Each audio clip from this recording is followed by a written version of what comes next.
Everyone, welcome to our channel Rama at study. Friends, आज है 17 मार्च 2022। आज से रिलेटेड जितने भी इंपॉर्टेंट करंट अफेयर्स है आज के इस वीडियो में हम डिस्कस करने वाले हैं। और साथ ही साथ आज के इस वीडियो में हम टॉप 10 स्ट्रैटेजी के क्वेश्चंस को भी डिस्कस करेंगे, जिससे कि आपका करंट अफेयर्स के साथ साथ जीके नॉलेज भी स्ट्रांग होता रहे। अगर आप किसी भी एग्जाम की तैयारी कर रहे हैं तो आज का ये वीडियो आपके लिए बहुत ही ज़्यादा यूजफुल होने वाला है, इसलिए वीडियो से अंत तक जरूर बने रहें। अगर आपको कोई भी डाउट होता है तो हमें कमेंट बॉक्स में मैसेज ज़रूर करें। बढ़ते अपने क्वेश्चंस की ओर। आज का पहला क्वेश्चन है, भारत के किस राज्य में मातृ मृत्यु दर का अनुपात सबसे कम है? तो इसका सही आंसर है ऑप्शन सी, केरल। केरल एक बार फिर से देश में सबसे कम मातृ मृत्यु अनुपात में अव्वल रहा है। केरल में मातृ मृत्यु अनुपात 30 दर्ज किया गया है, जो कि प्रति 1 लाख जीवित जन्म से है। नवीनतम आंकड़ों के अनुसार 2017-19 की अवधि के लिए भारत का मातृ मृत्यु अनुपात सुधरकर 103 हो गया है। केरल का मातृ मृत्यु अनुपात 42 से गिरकर 30 हो गया है। मातृ मृत्यु अनुपात में केरल, तेलंगाना और महाराष्ट्र भारत में सबसे कम शीर्ष 3 राज्यों में हैं। इम्पॉर्टेंट है दोस्तों, ध्यान दीजिएगा, आप इस टॉपिक को राइट डाउन कर लीजिए। नेक्स्ट है, फॉर्च्यून इंडिया द नेक्स्ट 2022 में रेलटेल किस स्थान पर है? तो इसका सही उत्तर है ऑप्शन बी, 124वें स्थान पर है। भारतीय रेल मंत्रालय के स्वामित्व वाली RailTel corporation of India limited Bharat में संचालित शीर्ष मध्यम आकार की कंपनियों के 8वें संस्करण में फॉर्च्यून इंडिया द नेक्स्ट 500 में 124वें स्थान पर है। मीन्स कि 500 में से 124वें स्थान पर है। रेलटेल की स्थापना सितंबर 2000 में हुई थी। रेलटेल का मुख्यालय गुड़गांव, हरियाणा में है और रेलटेल के सीएमडी पुनीत चावला हैं। इम्पॉर्टेंट है दोस्तों। नेक्स्ट है, देश का पहला एआई आर्टिफिशियल इंटेलिजेंस और रोबोटिक टेक्नोलॉजी पार्क कहाँ लॉन्च किया गया है? तो इसका सही उत्तर है ऑप्शन डी, बेंगलुरु। देश का पहला artificial intelligence and robotic technology park Bengaluru, Karnataka में लॉन्च किया गया है। यह भारतीय विज्ञान संस्थान बेंगलुरु द्वारा स्थापित गैर लाभकारी फाउंडेशन द्वारा प्रसारित किया जाता है, जिसमें राज्य और केंद्र सरकारों से 230 करोड़ रुपए की मंजूरी होती है। कर्नाटक की राजधानी बेंगलुरु है। कर्नाटक के मुख्यमंत्री बसवराज बोम्मई है और कर्नाटक के गवर्नर थावर चंद्र गहलोत हैं। इम्पॉर्टेंट है दोस्तों। नेक्स्ट है, वर्ल्ड पीस सेंटर कहाँ स्थापित किया जाएगा? तो इसका सही उत्तर है ऑप्शन ए, हरियाणा। शांति के राजदूत प्रख्यात जैन आचार्य डॉक्टर लोकेश जी द्वारा स्थापित अहिंसा विश्व भारती संगठन हरियाणा के गुरुग्राम में भारत का पहला विश्व शांति केंद्र स्थापित करेगा। विश्व में शांति और सद्भाव की स्थापना के लिए वर्ल्ड पीस सेंटर काम करेगा। इस केंद्र के माध्यम से प्राचीन ज्ञान और आधुनिक विज्ञान के सामान्य से तैयार शांति शिक्षा का प्रसार किया जाएगा। नेक्स्ट है, बिम्स्टेक शिखर सम्मेलन 2022 का आयोजन कहाँ किया जाएगा? तो इसका सही उत्तर है ऑप्शन सी, श्रीलंका। बिम्स्टेक शिखर सम्मेलन 2022 की अध्यक्षता श्रीलंका करेगा। यह शिखर सम्मेलन का 5वां संस्करण होगा। इम्पॉर्टेंट है, 5वां संस्करण होगा। यह सम्मेलन सभी सदस्य देशों को मादक पदार्थों की तस्करी के बढ़ते खतरों और विभिन्न देशों द्वारा अपनाई गई सर्वोत्तम प्रथाओं से सीख लेकर इन खतरों को समाप्त करने के लिए आवश्यक सामूहिक कदमों के बारे में बातचीत करने का अवसर प्रदान करेगा। बिम्स्टेक का फुल फॉर्म है Bay of Bengal initiative for multi sectoral technical and economic cooperation.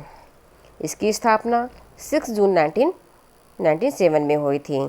Important है दोस्तों, लॉन्च के बारे में एग्जाम में पूछा जाता है, आयोजन के बारे में।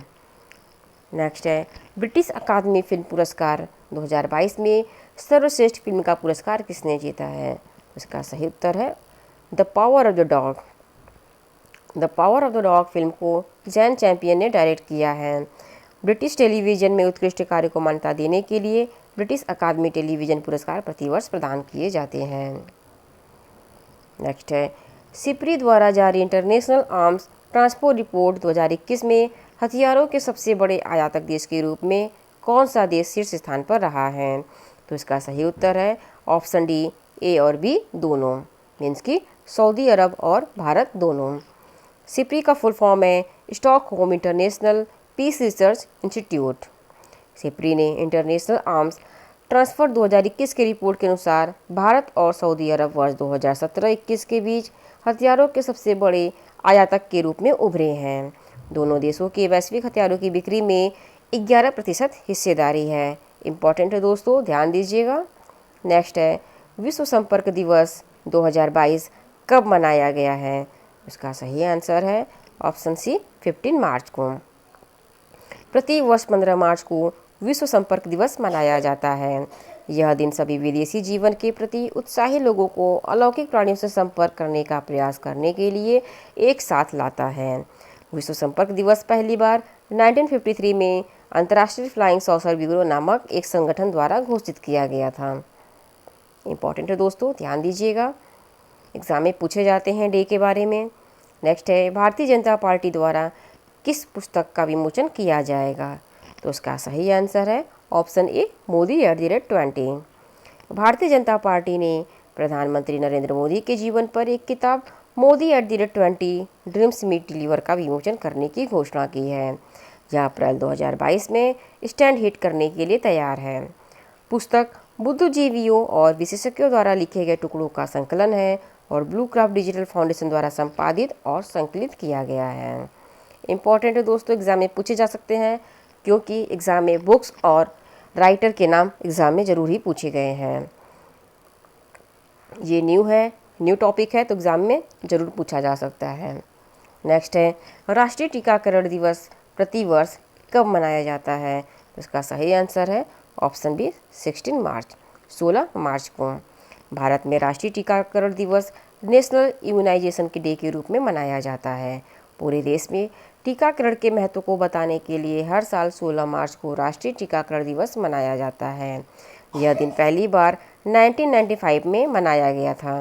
2022 में नेशनल इम्यूनाइजेशन डे महत्वपूर्ण है क्योंकि भारत सरकार ने 15 से 18 वर्ष की आयु के बच्चों के लिए कोविड-19 टीकाकरण और वरिष्ठ नागरिकों के लिए बूस्टर खुराक की शुरुआत की है। 2022 में राष्ट्रीय टीकाकरण दिवस की थीम है vaccine work for all. Theme बहुत ही ज़्यादा इम्पोर्टेंट है, ध्यान दीजिएगा, आप इसे राइट डाउन कर लीजिए, क्योंकि थीम के बारे में एग्ज़ाम में पूछा जाता है। डेट तो इम्पोर्टेंट है ही, डे के बारे में पूछा ही जाता है एग्ज़ाम में। बढ़ते हैं अपने टॉप 10 स्ट्रेटेजी के क्वेश्चंस की ओर। पहला है, शिमला समझौते पर किस वर्ष हस्ताक्षर हुए थे? तो शिमला समझौते पर 1972 में हस्ताक्षर हुए थे। दक्षिणी ध्रुव पर अकेले पहुंचने वाली पहली अश्वेत महिला कौन बन गई हैं? तो ये प्रीत चंडी बन गई हैं। भारतीय संविधान की आत्मा किसे कहा जाता है? तो प्रस्तावना को भारतीय संविधान की आत्मा कहा जाता है। सार्क का सचिवालय कहाँ स्थित है? तो ये काठमांडू में है। भारत का प्रथम मुस्लिम शासक कौन था? तो ये मोहम्मद गौरी था।